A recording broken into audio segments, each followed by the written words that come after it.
Study IQ IAS, अब तैयारी हुई अफोर्डेबल। वही अयोध्या जहां से मंडल बनाम कमंडल की राजनीति शुरू हुई। इसके पीछे एक वर्ग साइंटिफिक तर्क भी देता है और वो ये है कि जिस वजह से इनको अनटचेबल्स बोलने का साइंटिफिक तर्क ये दिया जाता था कि इनसे कॉन्टेक्ट बनाने पर दूसरों में बीमारियां फैलें। आपको ये जान के आश्चर्य होगा कि उस वक्त कई टेक्स्ट डॉक्टर्स को भी अनटचेबल्स बताते। तो दोस्तों 18 अगस्त को 45 पोस्ट पर ब्यूरोक्रेट्स को लिटरल एंट्री रूट से हायर करने के लिए ये सरकार एक एडवर्टीजमेंट निकालती है। मगर फिर अपोजिशन पार्टीज और अपने खुद के अलाइज जैसे कि जनता दल यूनाइटेड और लोक जनशक्ति पार्टी के दबाव में मोदी सरकार को अपना ये फैसला रद्द करना पड़ता है। इसके अलावा कर्पूरी ठाकुर ने 1979 में शेड्यूल कास्ट और ट्राइबल पर हो रही एट्रोसिटीज के लिए बिहार में एक स्पेशल कोर्ट्स भी चलाए। बट आपने कभी सोचा है क्यों आज तक इतनी जनसंख्या होने के बावजूद ये लोग एक मेन स्ट्रीम पार्टी की तरह क्यों नहीं उभर पाए, जिससे कि एक पैन इंडिया दलित पार्टी का राइज नहीं हो पाता? क्योंकि वो अपने मुद्दों पे फोकस नहीं करता। जो कई एक्सपर्ट्स हैं वो इसके पीछे नेहरू को भी जिम्मेवार ठहराते हैं कि शायद वो नेहरू ही थे जिन्होंने बाबा साहेब अम्बेडकर के बाद किसी भी स्ट्रॉन्ग कैरिस्मेटिक और वेल एजुकेटेड दलित लीडर का उदय नहीं होने दिया। इंडिया में अब धीरे धीरे उस कम्युनिटी के वोटर्स की इंपॉर्टेंस बढ़ती जा रही है। चंद्रशेखर आजाद जैसे पॉलिटिशियंस दलितों के लिए कास्ट सेंसस, तो क्या आज भी इंडियन पॉलिटिक्स दलित वोटर्स पर डिपेंडेंट है? क्या सच में इंडिया में दलित पॉलिटिक्स ही इलेक्टोरल फेट डिसाइड करती है? और आखिर क्यों इंडियन पॉलिटिक्स में Dalit vote is so much important? आखिर क्यों इतनी मास सपोर्ट होने के बावजूद दलित्स अपनी एक मेन स्ट्रीम पार्टी नहीं बना पाए?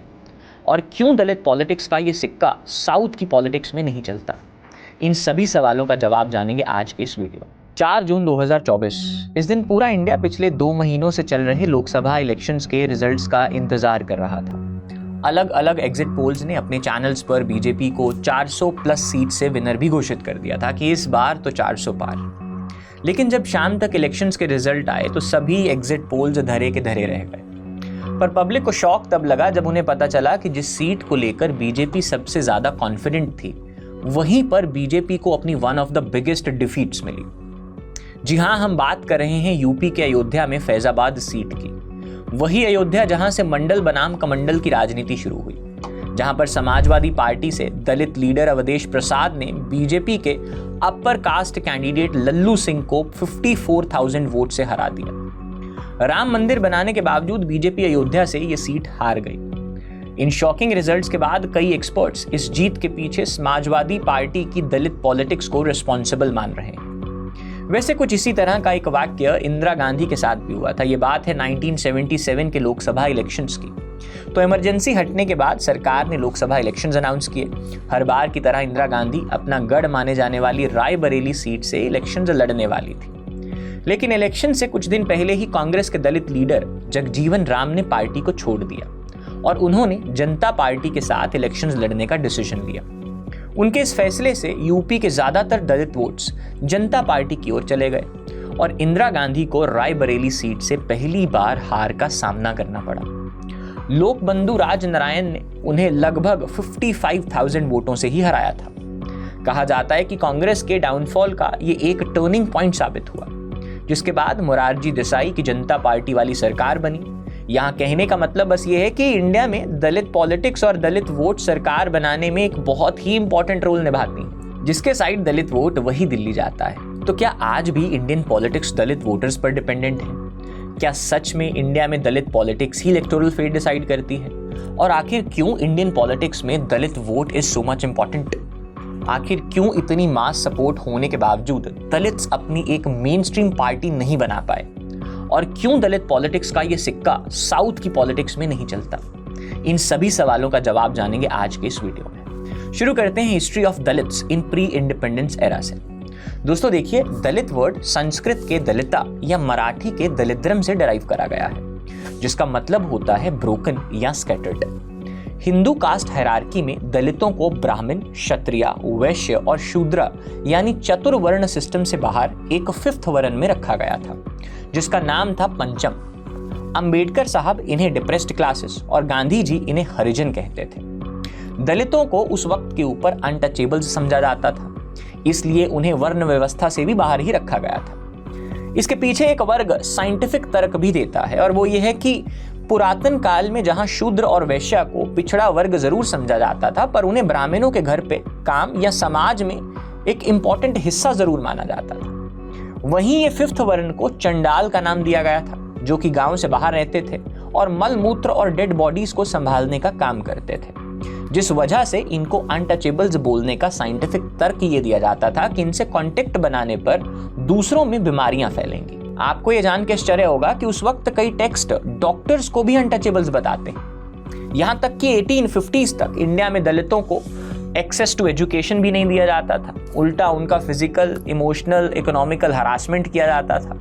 प्री इंडिपेंडेंस एरा में दलितों के बेसिक ह्यूमन राइट्स भी छीन लिए जाते थे और उन्हें काफी इनह्यूमेन तरीके से ट्रीट करा जाता था। जैसे उन्हें सैनिटेशन और क्लीनिंग के लिए फोर्स करा जाता था, साथ ही उन्हें जमीन खरीदने का अधिकार भी नहीं था, जिस वजह से वो हायर कास्ट के लोगों की जमीनों पर सिर्फ मजदूरी किया करते थे। यही नहीं, प्री इंडिपेंडेंस एरा में लैक ऑफ नॉलेज और लो कास्ट की वजह से दलित्स का पॉलिटिकल रिप्रेजेंटेशन भी बहुत कम था। लेकिन ब्रिटिश राज आने के बाद दलितों को कुछ हद तक एजुकेशन का एक्सेस दिया जाने लगा।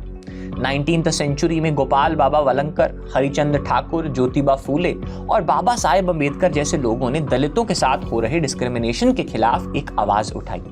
फिर 1932 में अंबेडकर और गांधी जी के बीच एक पूना पैक्ट हुआ, जिसके तहत दलितों को लेजिस्लेचर में रिजर्वेशन दिया गया।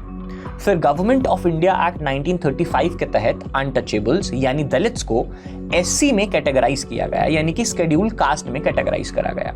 इस लिस्ट में महाराष्ट्र के महार थे, वेस्ट बंगाल के बागड़ी और राजबंशी थे और आंध्र प्रदेश के मडिका और माला भी इंक्लूड थे। फिर इंडिपेंडेंस के बाद साल 1950s में जब कॉन्स्टिट्यूशन बनाया गया तो उसमें आर्टिकल 15 और आर्टिकल 17 के जरिए अनटचेबिलिटी पर बैन लगा दिया गया और उसके बाद कॉन्स्टिट्यूशन द्वारा दलितों के सोशल इकोनॉमिक इंप्रूवमेंट के लिए रिजर्वेशन की पॉलिसी भी बनाई गई। तो दोस्तों 18 अगस्त को 45 पोस्ट पर ब्यूरोक्रेट्स को लिटरल एंट्री रूट से हायर करने के लिए ये सरकार एक एडवर्टीजमेंट निकालती है, मगर फिर ऑपोजिशन पार्टीज और अपने खुद के अलाइज जैसे कि जनता दल यूनाइटेड और लोक जनशक्ति पार्टी के दबाव में मोदी सरकार को अपना ये फैसला रद्द करना पड़ता है। उसके बाद सुप्रीम कोर्ट के SC/ST सब क्लासिफिकेशन के डिसीजन को लागू करने पर भी हमें सरकार का जो यू टर्न है वो साफ दिखाई देता है। और अगर मैं आपको कहूं कि सरकार के इन दोनों यू टर्न का जो स्टीयरिंग व्हील है वो काफी हद तक बिहार से ही घुमाया जा रहा था, ये बात भारत में इस NDA कोलिशन की वजह से काफी हद तक सटीक साबित हो रही है। कास्ट पॉलिटिक्स, स्पेशली दलित पॉलिटिक्स, ज्यादातर यूपी और बिहार में ही देखने को मिलता है। बिहार की आज की डेट में 16% पॉपुलेशन दलित है और टोटल 23 दलित कास्ट में से 21 कास्ट को महादलित यानी कि मोस्ट अंडर प्रिविलेज्ड कैटेगरी में कैटेगराइज करा गया है। दोस्तों इंडिपेंडेंस के बाद 1956 में बाबा साहेब अम्बेडकर द्वारा एक पार्टी बनाई गई जिसको नाम था रिपब्लिकन पार्टी ऑफ इंडिया, जो कि दलित इंटरेस्ट को रिप्रेजेंट करने वाली पार्टी थी। लेकिन समय के साथ ये पार्टी बड़ी हुई और फिर इसका फ्रेगमेंटेशन हुआ। बिहार में दलित पॉलिटिक्स को कुछ बड़े लीडर्स और पॉलिटिशियंस जैसे कि कर्पूरी ठाकुर, लालू प्रसाद यादव, नीतीश कुमार, इन जैसे महान लीडर्स ने प्रमोट करा। लेकिन 1978 में दलित लीडर कर्पूरी ठाकुर जब बिहार के CM बने तो उन्होंने गवर्नमेंट जॉब्स में 26% रिजर्वेशन लागू किया, जिसके तहत OBCs को 12%, मोस्ट बैकवर्ड क्लास को 8%, विमेन को 3% और 3% reservation economically backward upper caste में भी डिस्ट्रीब्यूट करा गया। उनके इस डिसीजन ने उस समय दलित पॉलिटिक्स को काफी इन्फ्लुएंस किया। इसके अलावा कर्पूरी ठाकुर ने 1979 में शेड्यूल कास्ट और ट्राइबल पर हो रही एट्रोसिटीज के लिए बिहार में एक स्पेशल कोर्ट्स भी चलाए। इस एक्ट से दलितों पर हो रहे अत्याचार और उनकी एट्रोसिटीज को एड्रेस करने में काफी मदद हुई थी। इसके बाद 1990s के दौरान जब लालू प्रसाद यादव ने बिहार के CM की कमान संभाली तो बनने के बाद उन्होंने यादव कम्युनिटी और OBCs के एम्पावरमेंट के लिए भी काफी काम करा। लेकिन अपनी गवर्नमेंट बनाए रखने के लिए उन्होंने कांग्रेस RJD अलायंस के साथ भी रिलेशंस बनाए रखे। बिहार में राष्ट्रीय जनता दल जैसी रीजनल पार्टीज ने दलित पॉलिटिक्स को काफी इन्फ्लुएंस करा है। वो ज्यादातर यादव और बैकवर्ड क्लास कम्युनिटी के इंटरेस्ट पर ही फोकस करते थे, जिसके चलते दलितों को अपने अधिकार नहीं मिल पाए। पर साल 2000 में दलित लीडर रामविलास पासवान ने लोक जनशक्ति पार्टी बनाई, जिसने बिहार में दलित रिप्रेजेंटेशन के लिए एक प्लेटफॉर्म प्रोवाइड किया, जिससे बिहार में दलित पॉलिटिक्स का एक नया ही मोड आ गया। तो उसके बाद 2005 में जब नीतीश कुमार बिहार के CM बने तो उन्होंने दलितों को और ज्यादा कैटेगरीज करके महादलित नाम से एक नई कैटेगरी बनाई। उनके इस इनिशिएटिव ने बिहार के मोस्ट मार्जिनलाइज्ड सब कास्ट को वेलफेयर स्कीम्स का फायदा तो दिया, लेकिन उन्हें इसके साथ साथ दलितों को डिवाइड करने के लिए भी क्रिटिसाइज किया जाता है। दलितों के साथ साथ ओबीसीज और अपर कास्ट के वोट अपनी तरफ खींचने के लिए उन्होंने कई बार बीजेपी के साथ भी अलायंस बनाया है। और 2024 के लोकसभा चुनावों में बीजेपी और जनता दल का ये गठबंधन इसी का ही नतीजा है। उत्तर प्रदेश की अगर हम बात करें तो वहां पर कांचीराम और मायावती ने दलित पॉलिटिक्स को काफी इन्फ्लुएंस करा।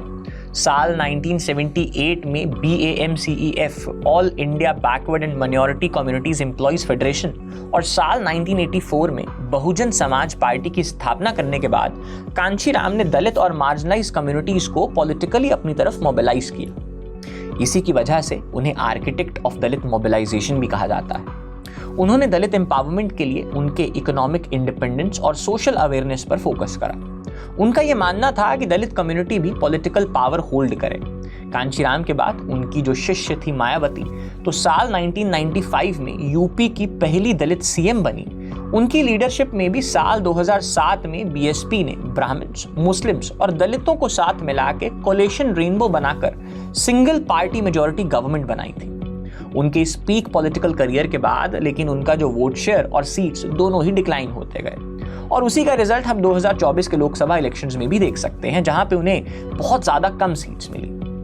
तो क्या दलित पॉलिटिक्स का रोल 2024 के इलेक्शंस में एक महत्वपूर्ण रोल निभा रहा था, जो कि एक हिडन फैक्टर था, हमारे सामने इलेक्शन के रिजल्ट्स के बाद ही आया। इस बात को समझने के लिए हम चैप्टर नंबर 3 की तरफ बढ़ते हैं, जहां हम पूरी इक्वेशंस और नंबर्स समझेंगे, जहां से हमें इल्म हो पाए कि दलित का एक्चुअल रोल किस स्टेट में क्या रहा।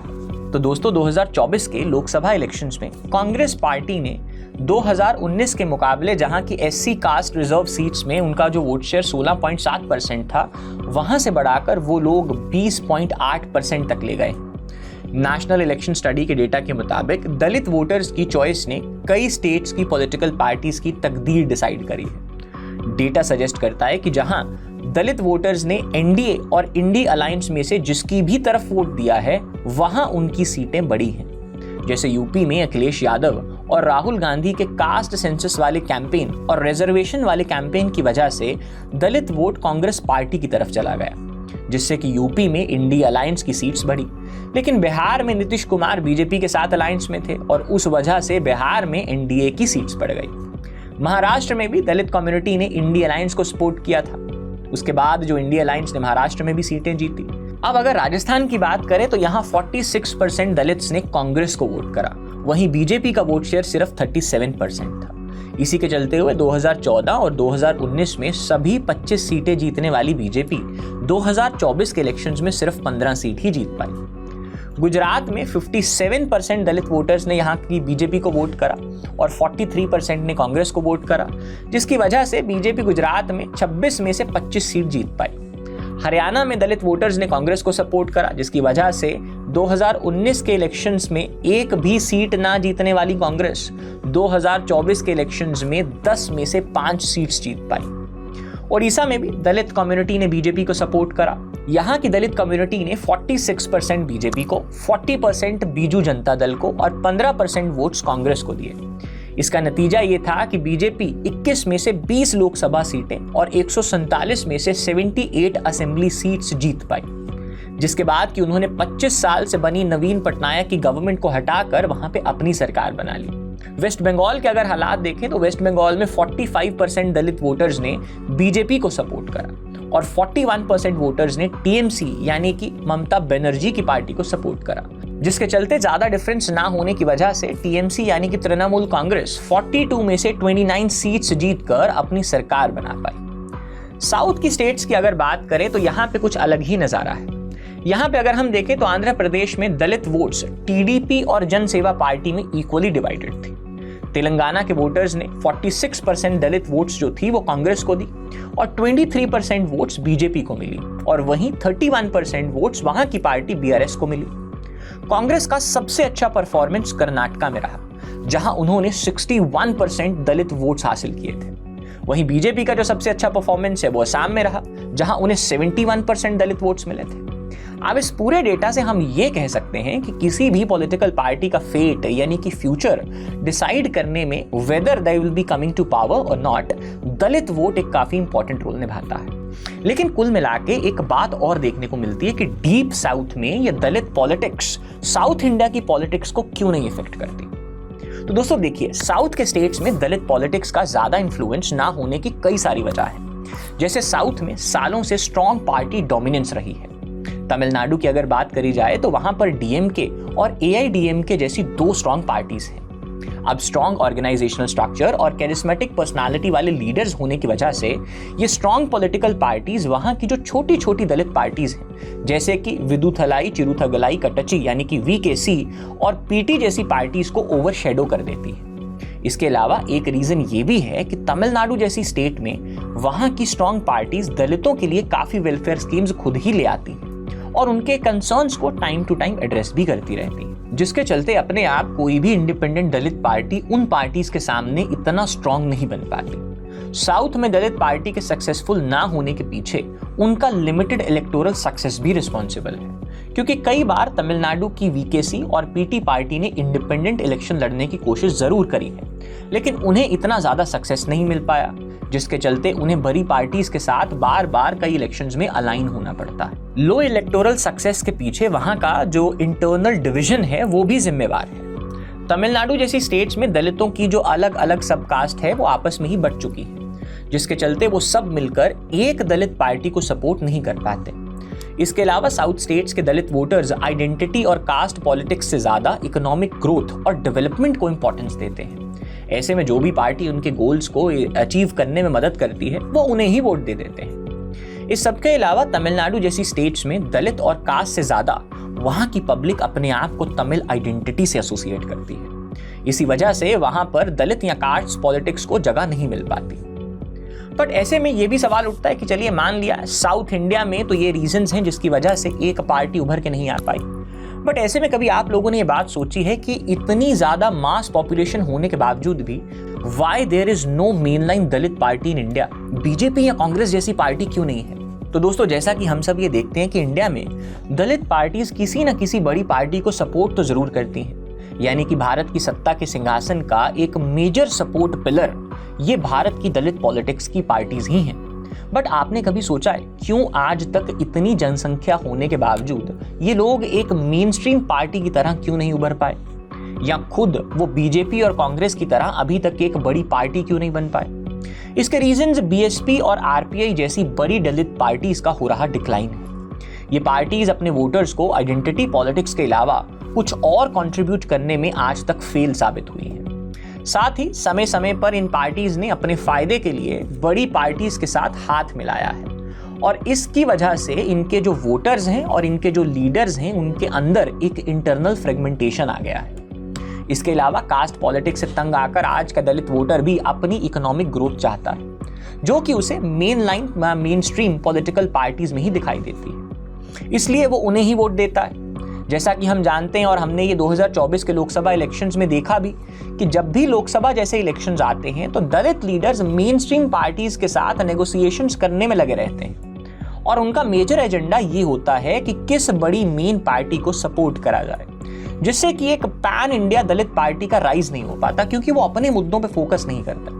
और लास्टली जो कई एक्सपर्ट्स हैं वो इसके पीछे नेहरू को भी जिम्मेवार ठहराते हैं कि शायद वो नेहरू ही थे जिन्होंने बाबा साहेब अम्बेडकर के बाद किसी भी स्ट्रॉन्ग कैरिस्मेटिक और वेल एजुकेटेड दलित लीडर का उदय ही नहीं होने दिया, जो कि नेशनल लेवल पे इन सभी रीजनल पार्टीज को नेशनल पॉलिटिक्स में एक मेजर फोर्स की तरह अलाइन करके मैदान में उतारते हैं।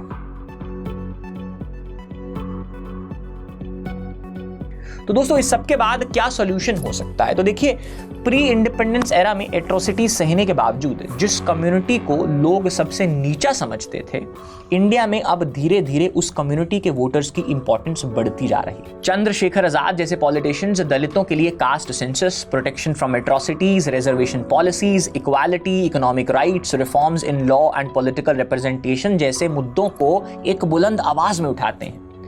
ऐसे में गवर्नमेंट ऑफ इंडिया को दलित कम्युनिटी के लिए खास तौर पर वेलफेयर स्कीम्स और गवर्नमेंट रूल्स लाने चाहिए, हालांकि अगर हम देखें कि भारत के कॉन्स्टिट्यूशन की कितनी सक्सेस रही है इन पार्टीज को एक आवाज देने में, तो वो हम इन लीडर्स के एक अग्रेसिव रूप में डिमांड मांगने के कॉन्सेप्ट से बेहतर तरीके से समझ सकते हैं। लेकिन अभी भी there are miles to go and still the government of India should be working towards their welfare.